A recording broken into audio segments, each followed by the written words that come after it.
Welcome back to Montreal. We're on board with Team Monbolia, who just made a move on Giuseppe Marconi, and now he looks like he's trying to make a move onto Pappalardo as they come down into the hairpin. Bolia has the inside line, but he's not quite close enough, but Pappalardo's outbraked himself. That's going to give Bolia a chance to get side by side, but Pappalardo still has the momentum as they head up the back straight now towards the chicane. Will Bolia be able to get a good enough tow? Reasonable tow. Is he going to be able to get alongside now? The sparks flying out from Pappalardo's car. Bolia has the inside. He's gone in very late there, and he's had to cut the cross to chicane and gives Pappalardo the position back. So Bolia will resume that battle now as they head down across the line again, and we're on board with Pappalardo, looking back to the car of Team Monbolia, who's taking a lot more curb on the exit of turn 7 there compared to Pappalardo as they head down into the chicane at 8 and 9. Bolia's closing in, but he's not going to be close enough to make a move into there, and in fact I think he's gone in a bit late on the brakes, which has cost him momentum, which means that he won't have the inside into the hairpin. It's going to have to be down into the chicane again if Bolia wants to do this once more. Pappalardo's gone in deep again, and again he's giving Bolia a chance, but the deeper that Pappalardo goes in, it does actually give him a better run and a bit more speed out of it, which will help him defend as they come down into the final chicane. There sounds like there's a spinner up in front there, but Bolia has a little look out from Pappalardo, and late lunge, a very late lunge, that's going to end in disaster. A little sideways moment for Bolia. That could have been a lot worse. A real late lunge there, and well, it didn't look as though Pappalardo saw him coming. Meanwhile, Roy Kolbe up in 3rd position. Into the pits now. He could seal the title today. So big pressure on Roy Kolbe in this penultimate race of the season. Let's have a look at his pit stop. In he comes. Stops on his marks somewhere down here. Here we go. There's his pit stop. Perfect from the champion in waiting. Let's see. Oh, yep, nothing wrong with that pit stop, and I'd imagine he's going to come out in about 8th position, I would guess. Florian Becker's just coming down the start-finish straight now. Round turn 1 rather, and there is Florian Becker, and Kolbe has just got out in front of Becker into clear air. That could be crucial for the race. And just behind them we've got Karim Wiesenberg looking up the inside of Becker into the chicane, into the hairpin, sorry, and he's not quite going to be close enough. And he got a bad run out of the hairpin there, did Wiesenberg, but he's got incredible straight line speed. He's just destroyed Florian Becker on the straight, and that is 8th position for Karim Wiesenberg. And into the pits then comes Florian Becker. Wiesenberg up into 8th place with incredible straight line speed in the Ghost Speed Racing Cup. And Jaakko Mikkonen is unable to shake off David Greco at the moment. They're still running 1 and 2. And they both stay out for another lap, so Kolbe obviously fueled a little lighter as they come across the line. But I'm impressed with David Greco. It didn't look early on. He made a couple of mistakes in the opening few laps that looked like he was having to push too hard to be able to keep up with Mikkonen, but he's gradually started to reel him in at the front here, and I'm sure these Precision Motorsports guys will be very sensible and behave nicely with one another as they come through the chicanes. And this is on board with Greco, in fact, as we come down into the final chicane. And Greco pits then. Greco pits. He's the first man into the pits. And, well, I wonder, because in this FSR 2009 mod, pitting earlier can sometimes gain you an advantage. So don't be surprised if Greco manages to leapfrog Mikkonen here, because he wasn't too far behind. We'll have to wait and see. Exits the pit lane now. A painfully slow pit lane speed limit in these Formula Sim racing cars. Where's Greco going to emerge? He's going to rejoin in, I think, 6th position at the moment, but of course that will be a net second once this all shakes out. Yep, there's the confirmation of 6th position. Here's Stroud, 19th place, down into the hairpin, and he spun again. Sean Stroud facing the wrong way, not for the first time in this race. A bit of a rookie mistake, got some wheels on the grass, cuts back onto the circuit in front of Giuseppe Marconi.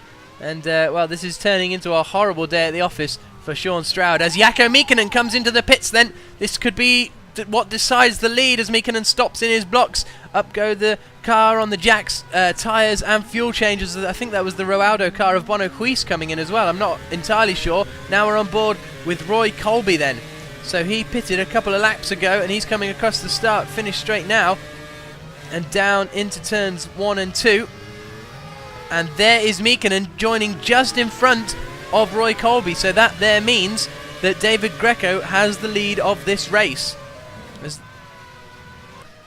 So it works out then, pitting a lap earlier. So Rasmus Tali then is in the net lead, sorry, not the net lead, the actual lead of this race. Still out there lapping in his Diamond racing car.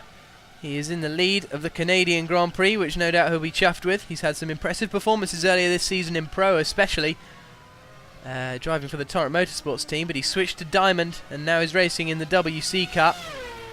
And he's heading down the back straight, we think, to go into the pit stops. And yes, in he goes.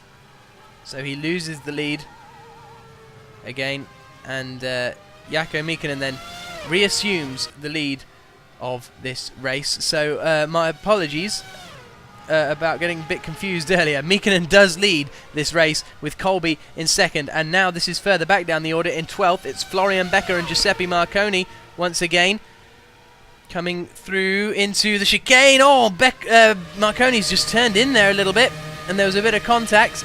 Now we're down the back straight into the final chicane. Becker again, Marconi's gone in deep, that's going to compromise him.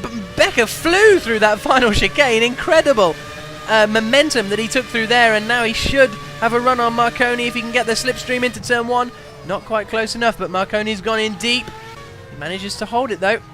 This is good defensive driving at the moment from Marconi, and indeed we're looking back on board from Marconi as once again Becker takes incredible speed through the final chicane, hooks it up under the rear wing. On board we go with Becker looking to the outside into turn 1, and then he's going to try and get the cut back. Here we go around the outside. It can be done, but can Becker do it? He's going to get a wheel on the grass, and Marconi holds the position as they come into 3 and 4. So good racing there between these two.